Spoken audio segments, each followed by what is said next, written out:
unique tropism of M. leprae causative factor is Mycobacterium leprae is the peripheral nerves starting from large nerve trunks to microscopic dermal nerves and macrophages.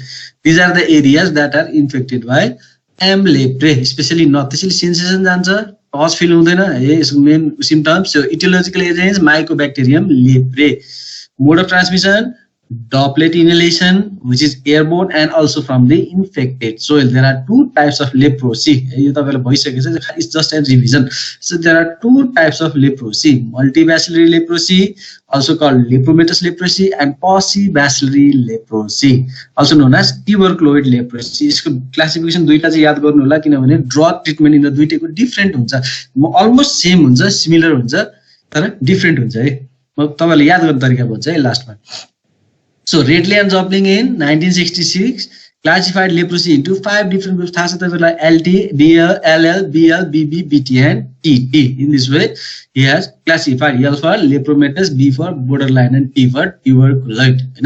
So, according to Redley and Jopling, is lepromatous, leprosy, borderline lepromatous, borderline, then borderline, tuberculoid, and tuberculoid leprosy. So WHO again made it, simplified it into two groups, multibacillary and paucibacillary leprosy. Under paucibacillary leprosy, TT and BT comes under paucibacillary leprosy, whereas LL, BL and BB comes under multibacillary leprosy. These are all about introduction. So they are acid fast. They produce no toxin. Do you know it? It is acid fast staining. They produce no non-toxins. Toxins and they reside within the macrophages. Yet it may survive outside the body for 7 to 10 days. Diagnosis leprosy. And the figure diagnosis signs and symptoms, well-defined skin lesions. Lesions leprosy kushta rog bhन्छ है नेपालीमा kushta rog that are numb. यो lesions के हुन्छ numb sensation हुँदैन. Why? Because of infection to the nerve trunks. है nerve मा infection गर्छ नि यसले त्यसैले nerve जो चाहिँ sensation जाने हो. So they are flat and red lesions are seen for them leprosy. They are chronic stuffy nose effect गर्छ, mucous membrane, remember nodules and lesions all over the body and faces, and foot drop के हुन्छ again due to the infection on nerve trunks है nerve endings मा चाहिँ infect भएपछि foot को चाहिँ drop हुन्छ, foot को चाहिँ movement मा चाहिँ effect हुन्छ. This is called foot drop. These are only diagnosis for the leprosy. Incubation period is very interesting. हेर्नु होला है, incubation period varies anywhere from 6 months to 40 years. हेर्नु कति चाहिँ यसको lifetime कतिसम्म बस्न सक्छ भन्दा 6 महिनादेखि चाहिँ 40 years 40 वर्षसम्म चाहिँ यसको incubation period हुन्छ if not treated. On average it takes about 4 years for the symptoms of tuberculoid leprosy to develop. हेर्नु है तपाईलाई इन्फेक्सन भएपछि पनि पेशेन्टमा सिम्पटम्स देख्नलाई कति लाग्ने रहेछ, it takes about 4 years सम्म लाग्ने रहेछ to develop symptoms. That means it's a very residual है बसिरहन्छ.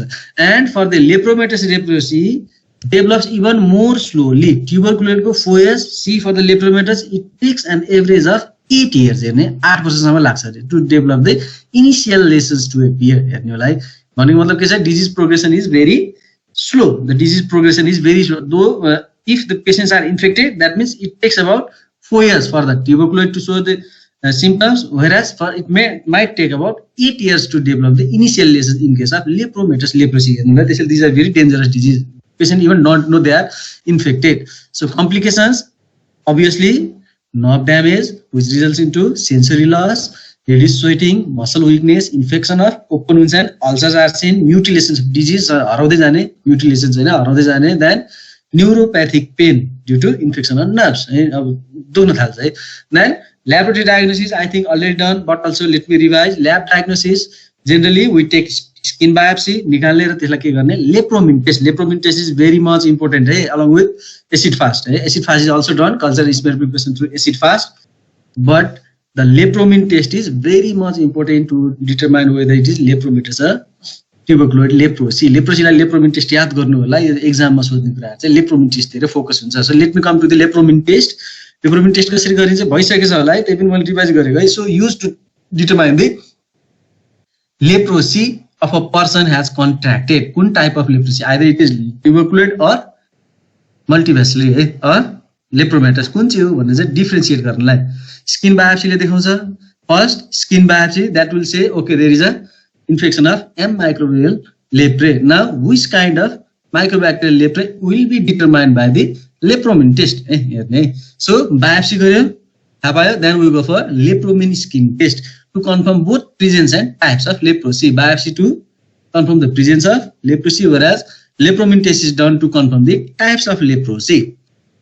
So, how it is done? Injecting a small sample of inactivated M. leprae under the unaffected part of skin. जहाँ चाहिँ infection छैन त्यहाँ मुन के गर्ने मोन्टेक्स टेस्ट गरिन्छ ट्युबरक्लोसिसमा. Similarly, lepromin test is done for leprosy. है मोन्टेक्स test गरिन्छ है leprosy ट्युबरक्लोसिसमा. Similarly, same procedure which is done in case of leprosy. Then what to do? We go for small lump will form at the injection site. Obviously, sunincha. Then correct amount of bacterium at the correct depth of the skin for the test to be very effective. That is the measurement. Then examine for 3 days. के गर्छ inoculate गर्ने healthy skin मा अलिकति lump हुन्छ त्यसलाई 3 दिनसम्म हेर्ने भन्नु खोजेको. So examine for 3 days to see any reaction of the to the bacterium. So if no reaction occurs, examine again in 28 days to confirm. केही भएन भने again we have to go for lepromin test in 28 days after 28 days to confirm.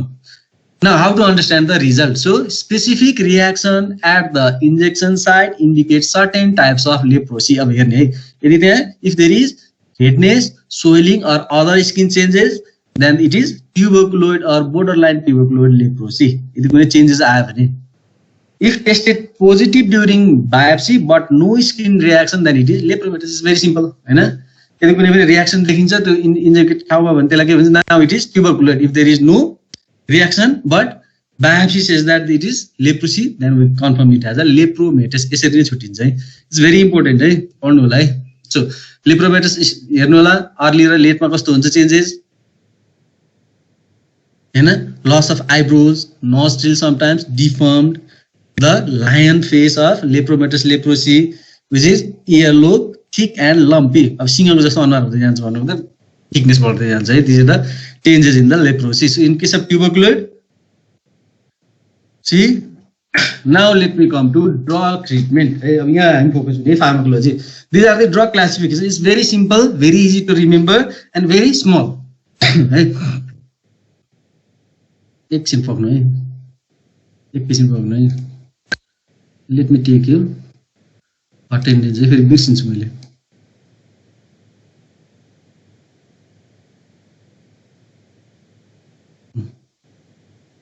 देखिरहनु भएको छ है visible छ है everybody? Yes sir. Okay. Now let me come to drug classification. Under drug classification we have a sulfone group of drug that is called dapsone. यो चाहिँ बिर्सिनै भएन है dapsone. It's a first line drug and used in both kinds of leprosy for the treatment of both kinds of leprosy. Dapsone जहिले पनि सम्झिने है. Dapsone is also called DDS. है dapsone sulfone derivative it's called dapsone. We have phenazine derivative which is only the available drug is clofazimine. यो दुईटा याद गर्ने है तपाईहरुले जहिले पनि.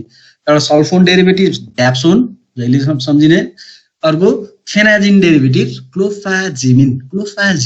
Then we have anti-tubercular other anti-tubercular since it is also a mycobacterium infection. Other anti-tubercular drugs like rifampin, ethinyamide are also effective if a patient is resistant to dapsone. अब के गर्ने चलाउनु पर्यो त्यसैले anti-tubercular drugहरु पनि युज हुन्छ है त्यताबाट आउने rifampin, ethinyamide are used है. Then we have other antibiotics like ofloxacin, we have fluoroquinolones, moxifloxacin, tetracyclines. Under tetracyclines we have minocyclines, clarithromycins. These are other available antimicrobials that can be used for the treatment of leprosy. So first line drug, two drugs you need to remember, sulfone and phenazine derivatives. Under sulfone we have dapsone, under phenazine derivatives we have clofazimine. Remaining two groups are anti-tubercular drugs and other antibiotics. Classification कसरी याद हुन्छ last मा हामीले drug treatment WHO drug treatment छ leprosy को त्यो याद गर्यो भने क्लासिफिकेसन आफै आउँछ है. So let me come to that first. Now let me start with sulfone. It is called DDS because it is diamino diphenyl sulfone. अब तपाईहरुलाई मैले सल्फोन भने तपाईहरुले सल्फोनामाइड्स याद गर्ने है. याद छ है तपाईहरुलाई सल्फोनामाइड्स. याद छ है PABA 2 dihydro and tetrahydro folate 2 folic acid एउटा सिन्थेसिस पाथवे थियो नि तपाईहरु याद छ कि छैन? Folate synthase and dihydrofolate reductase भन्ने दुईटा इन्जाइम पाथवे थियो नि है सल्फोनामाइड्स पढ्दाखेरि same it's a same group of drug dapsone is a sulfonamides group of drug भन्ने पनि हुन्छ एक हिसाबले but they are classified as an sulfone not as sulfonamides but as an sulfone है ड्याप्सोन so it's most commonly use drug mechanism action हेर्नुस् त्यहाँ it's chemically related to sulfonamides and it inhibits the folate synthase हेर्ने है folate synthase याद छ कि छैन तपाईँलाई त पाथवे त्यो याद गर्नु होला एकचोटि अनि जस्तै तपाईँलाई एक्जाममा हामीले प्रायः जस्तो के सोध्छ भने mechanism of action of dapsone भन्छ तपाईँहरूले त के पढ्नुहुन्छ त्यसमा के लेखिदिनुहुन्छ सेम एज अफ सल्फोनामाइड्स लेखिदिनुहुन्छ कि एक्जाममा त्यो चाहिँ गर्नु हुँदैन है please same as of sulfonamides लेख्ने though it has same mechanism as of sulfonamides but you have to write the exact mechanism of what is the mechanism of sulfonamides सम्झिनुहोस् त sulfonamides they inhibit folate synthase हैन एउटा combination थियो नि कोट्रिमुक्साजोल याद छ कि छैन तपाईहरुलाई cotrimoxazole it's a combination of sulfonamides and trimethoprim भन्ने sulfonamides inhibits folate synthase trimethoprim inhibits dihydrofolate reductase so that there is complete inhibition भन्ने हामीले पढाउँथ्यौं नि तपाईहरुलाई स्पटर्समा पनि छ त्यो है same since it's not a है trimethoprim group of drug it's a sulfone group of drug they inhibit folate synthase याद गर्नु होला है PABA to folate synthase then to tetrahydrofolic acid चाहिँ त्यो पाथवे याद गर्नुस् just you need to remember they inhibit folate synthase they have a complete oral absorption so they can be given through oral route they have poor blood brain penetration but highly concentrated in skin in case of lepromatous muscles liver and skin so their availability in the blood brain inside the central nervous system is very low that means their adverse effect to the central nervous system is also very low or very less so drug shows cumulative effect that due to enterohepatic circulation that means the drug undergoes enterohepatic circulation.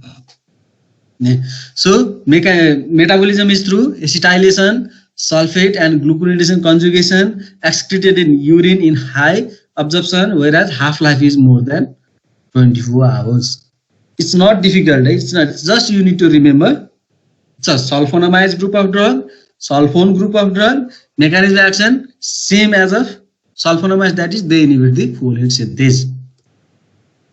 Adverse effect importance है सोध्दै धेरै so they result into hemolytic anemia main adverse effect बिर्सिनै नहुने they result into hemolytic anemia है बिर्सिनु हुन्न है जहिले पनि ड्याप्सनको मेकानिजम एक्सन के एडभर्स इफेक्टमा हेमोलाइटिक एनिमिया हुनै पर्छ है so they also have a nausea anorexia headache paraesthesia लेखिहाल्नुहुन्छ nausea headache vomiting then they have a allergic rashes drug eruption and phototoxicity अब मैले एलर्जिक र्यासेसको बारेमा भन्छु है they result into drug rashes भने हाइपर सेन्सिटिभिटी छुटाउनु भएन यहाँ अब किन why because since is the sulfone group of drug मैले पहिला पनि तपाईहरुलाई भन्थे फर्स्ट क्लासमा पनि भन्थे जुन मैले काइनेटिक डायनामिक पढाउँथे त्यतिखेर if any drug that has a sulphone structure in their ring है कुनै पनि सल्फोन ग्रुप छ अथवा स्ट्रक्चर छ भने चाहिँ they have a potential of hyper sensitivity यो एउटा चाहिँ जहिले पनि since it's a sulfone group त्यहाँ याद गर्ने त्यही भएर मैले क्लासिफिकेसन याद हुन्छ भनेकै it's a sulfone group and any drug that has a sulfone group has a potential of hyper sensitivity that's why यसको एउटा छुटाइ नमिल्ने एउटा hemolytic anaemia another is drug allergy hyper sensitivity reaction that it also results into drug fever since it's also called sulfone syndrome है किन भन्दा because it has a hyper allergic reaction tendency to cause the allergic reaction which is called sulfone syndrome initially drug दिए हुन्छ के हुन्छ मान्छेलाई drug आफैले पनि हाइपर सेन्सिटिभिटी गरेर चाहिँ उलाई sulfone syndrome हुन्छ it's called sulfone syndrome so 4 to 6 weeks after starting the dapsone patient may see the sulfone syndrome and the only option is to stop dapsone there are no other treatment for the sulfone syndrome just stop dapsone for certain days or replace dapsone with antitubercular drugs and they are contraindicated in G6PD deficiency glucose 6 phosphate deficiency patient because they result into hemolytic anemia hemolytic anemia किन भन्दा G6PD deficiency patient मा चाहिँ dapsone दियो भने चाहिँ he or she will suffer from severe hemolytic anemia that's why they are contraindicated in G6PD deficiency patient यति चाहिँ याद गर्नुपर्छ है तपाईहरुले and we have clofazimine the only available phenothiazine derivative is clofazimine see it's very important they are they have leprostatic as well as anti-inflammatory action अब यहाँ हामी correlation गर्ने हामीले कसरी गर्ने लेप्रोसीको ट्रिटमेन्टले के गर्छ drug itself has a inflammatory reaction हैन hypersensitive भनेको inflammatory reaction हो so if you add clofazimine to dapsone then what it helps is that it has an advantage of anti-inflammatory property that means it will subside some of the inflammation that is due to the dapsone very simple हैन dapsone ले गर्ने reaction लाई के गर्ने छ clofazimine ले subside पनि गर्छ as well as it also has a leprostatic action so mechanism completely or not understood 100% not understood. They have proposed that they interfere with DNA functions of the mycobacterium or they alter the membrane structure and its transport action or they disrupt the electrotransport chain of the mycobacterium. This is how they act as a leprostatic or they have a property of leprostatic. Right? You could say mechanism exactly how they do not know. They are orally very active. They have a half-life of 70 days. And they are well tolerated. Conjunctiva pigmentation, discoloration of skin, hair, and body secretion are seen by the use of these drugs, and they are contraindicated in pregnancy, liver, and kidney disease. Pregnancy is obviously contraindicated. So, clofazimine here they have two actions. They are actually they have two actions: leprostatic, which might be due to DNA interference or alteration in membrane structure, or due to disruption of electron transport, and they also show some anti-inflammatory action. Now we have अब यो चाहिँ म तपाईलाई discuss गर्दिन है रिफाम्पिनहरु भइसकेको छ है एन्टिट्युबरकुलर ड्रग्सहरु है छैन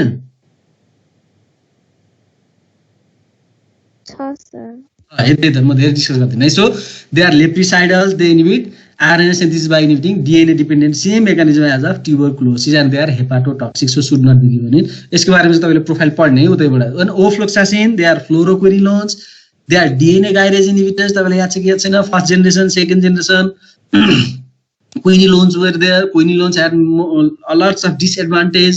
To overcome that disadvantage, quinolones were introduced by fluorine in its ring structure. I don't know.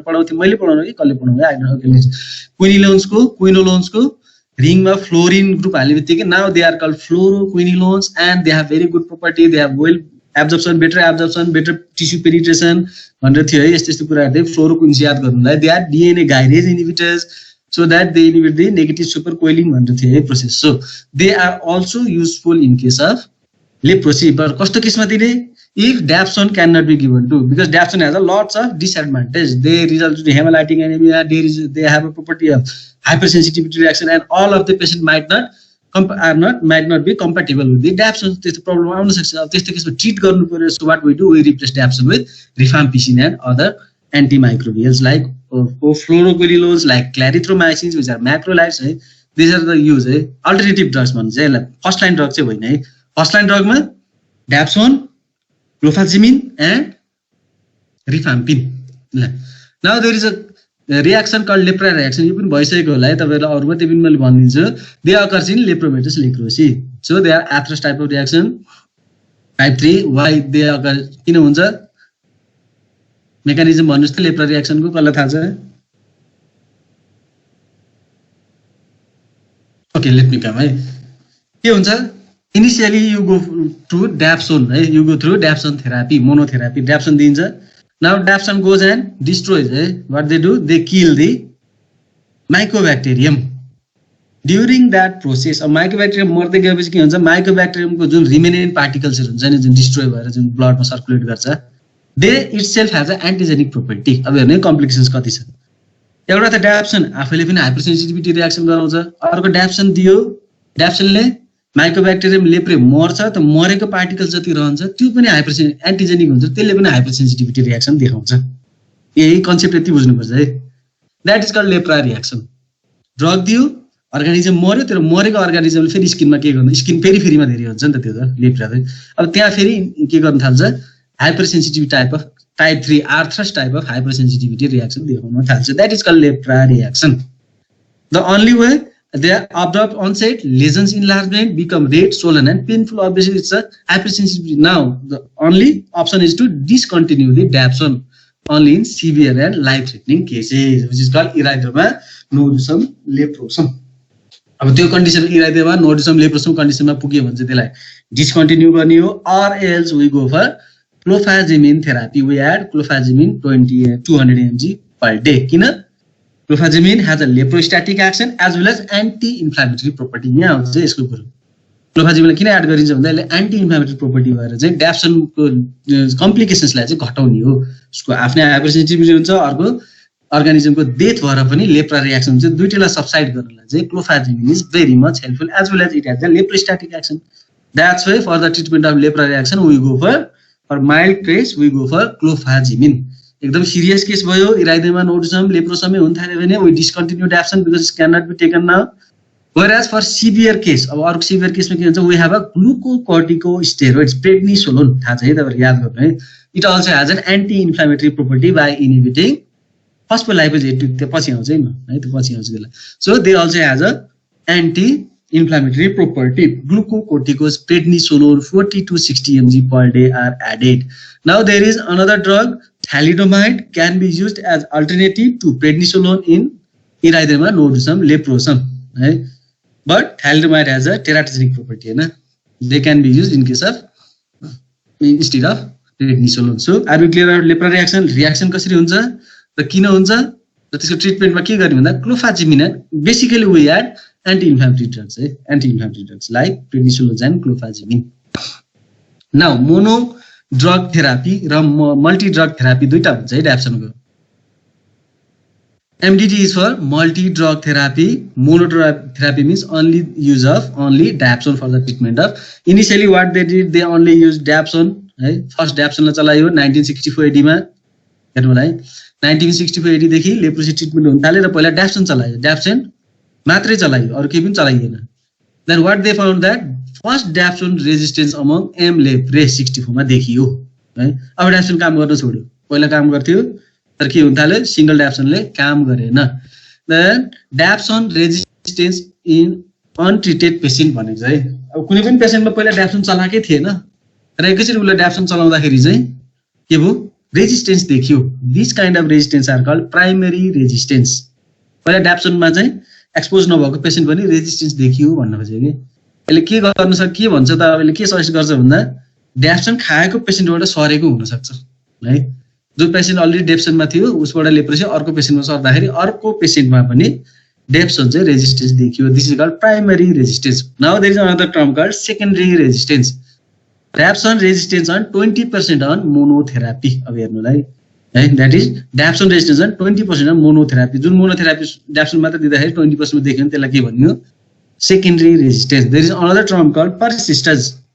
Persistence are the bacilli becomes dormant and not affected by the drugs and come back after drug is withdrawn. के हुन्छ, it's very tricky है। Organism चाहिँ trick के गर्छ, vital अर्गानिजममा गएर बस्छ, भित्र छिर्छ जहाँ चाहिँ ड्याप्सन पुग्न सक्दैन। फर एक्जाम्पल ब्रेनमा गयो अरे होइन, ब्रेनमा त पुग्दैन, अझै भाइटल अर्गानिजममा गयो।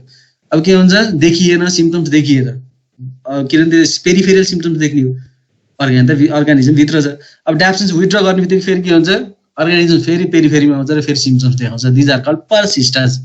Sometimes they might ask you, hey?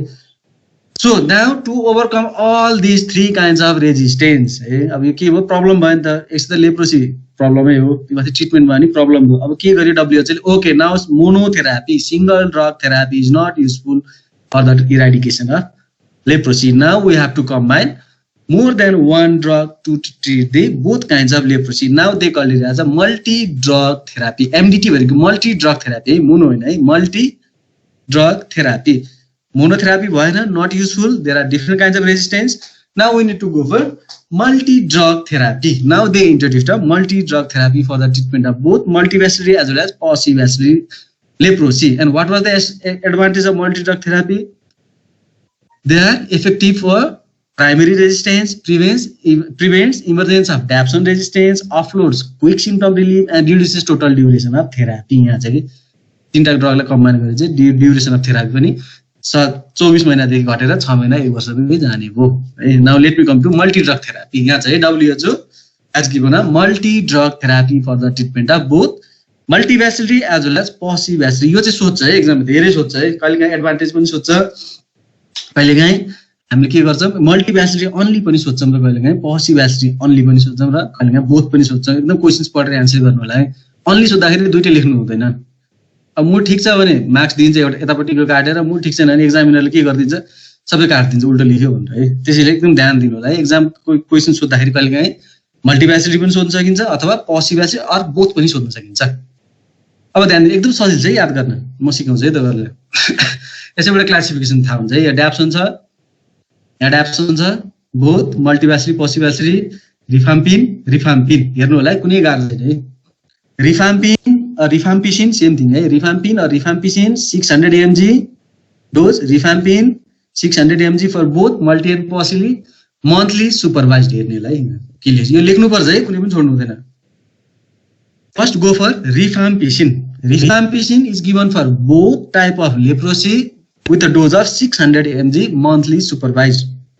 Supervised भनेको चाहिँ त्यो सेन्टरमै गएर फिजिशियनको अगाडि नै बसेर खानु पर्यो भन्नु खोजेको के सुपरभाइज्ड है, उसको प्रेजेन्समै खानु पर्यो, दैट इज कल्ड सुपरभाइज्ड मन्थली।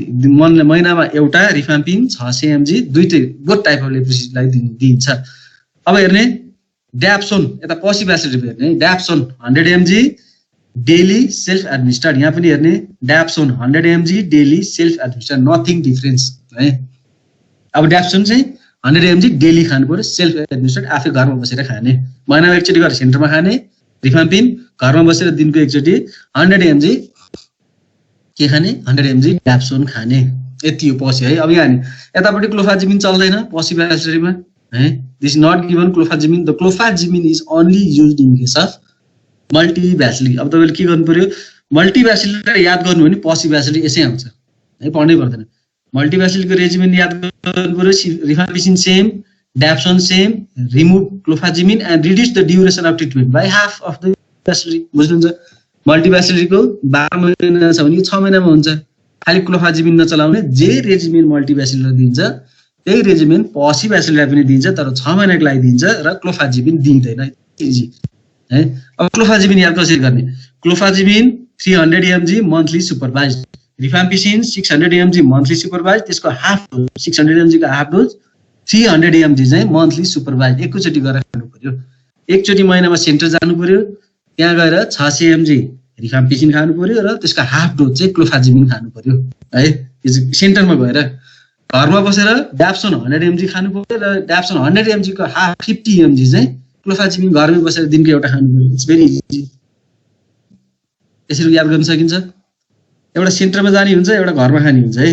सेन्टरमा जाँदा रिफाम्पिसिन र रिफाम्पिसिन मात्र खाइन्छ र क्लोफाजिमिन यता मल्टिभ्यासिलीलाई यता पसीलाई, पसीको त क्लोफाजिमिन हटाउने सेम हुन्छ है र ड्युरेसनलाई घटाउने। सो रिफाम्पिसिन र क्लोफाजिमिन सेन्टरमा गएर सुपरभाइज्ड अन्डर सुपरभिजन चाहिँ 600 mg र त्यसको हाफ क्लोफाजिमिन 300 mg चाहिँ सेन्टरमा खाने मन्थली, घरमा बसेर 100 mg ड्याप्सोन खाने र त्यसको हाफ 50 mg क्लोफाजिमिन खाने, द्याट्स इट। कतिसम्म खानु पर्यो, 12 महिनासम्म मल्टिभ्यासिली खानु पर्यो, 1 वर्षसम्म र 6 महिनासम्म चाहिँ पसिभ्यासिली खानु पर्यो। इट्स भेरी इजी है। अब यसरी नै याद गर्ने हो मल्टिभ्यासिली है। मल्टिभ्यासिली याद गर्ने, त्यसमा क्लोफाजिमिन हटाइदिने र ड्युरेसनलाई 6 महिना घटाइदिने, पसिभ्यासिलीको ट्रिटमेन्ट आउँछ। एउटा सेन्टरमा खाने, दुईटै खाने, एउटा घरमा बसेर खाने, सेन्टरमा रिफाम्पिसिन र क्लोफाजिमिन 600-300, अर्को घरमा बसेर खाने चाहिँ ड्याप्सोन र क्लोफाजिमिन फेरि खानुपर्छ, त्यसलाई 100 र 50 है। 12 महिना 6 महिना सक्यो। इट्स भेरी इम्पोर्टेन्ट है, मैले किन इम्फसाइज गर्छु, इट्स भेरी इम्पोर्टेन्ट। सोध्छ एक्जाममा धेरै जस्तो सोधिन्छ, यो क्वेसन च्याप्टरबाट सोधिन्छ धेरै चाहिँ यही नै हुन्छ। Are we clear? Yes, sir. Yes, sir. अब क्लासिफिकेसन यसैले भन्छ, एउटा ड्याप्सोन सल्फोन डेरिभेटिभ्स है, ड्याप्सोन सल्फोन डेरिभेटिभ्स ड्याप्सोन मात्र छ, फेनाजाइन डेरिभेटिभ्स क्लोफाजिमिन यही छ, त्यसपछि एन्टिमाइक्रोबियल र अदर एन्टिमाइक्रोबियल्स आफै लेख्नु पर्यो। क्लासिफिकेसन पनि यति मल्टिभ्यासिली पढ्नु भने I think that will be enough, that's it. Any questions?